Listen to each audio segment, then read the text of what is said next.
Alicia McFarland with your news briefing. The housing supply shortage is back in the spotlight off the back of census data, finding more than 122,000 were homeless on the night of the survey.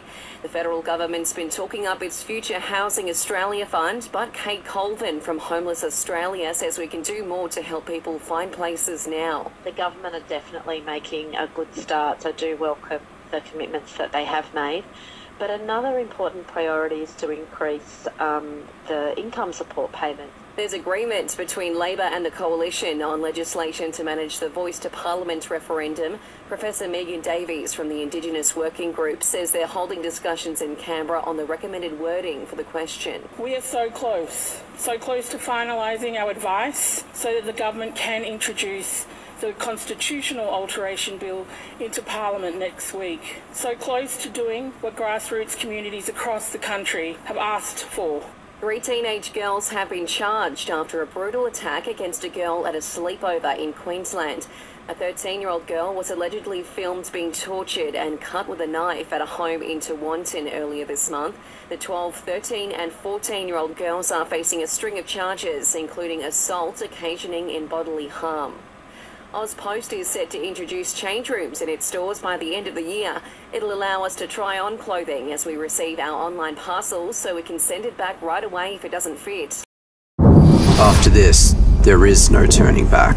You sip the red can, the story ends. You sip the black can, you enter dreamland. And I show you just how good the truth can taste.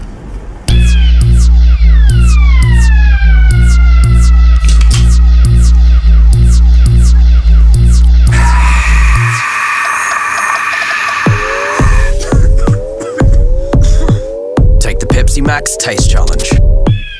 To sport, we have a new statement from North Melbourne and it's regarding Tarrant Thomas. The club says it's gathering more information about reports Thomas is facing new allegations around his behaviour towards women. North reiterating Thomas has been participating in a respect and responsibility education program. He won't be at training tomorrow. In cricket, the one-day series between Australia and India will come to an end tonight in Chennai, and Japan has upset the US in baseball's World Cup final today, taking out the decider 3-2. Selling the family home? Miller, Wan and John put you first. This is SAFM weather. 26 and sunny for the rest of the day across the Limestone coast. Tomorrow, 25 and partly cloudy, and 20 on Friday. The Science Briefing podcast is your go-to for the latest research in tech, health, AI, space and more. New episodes weekly on the Listener app.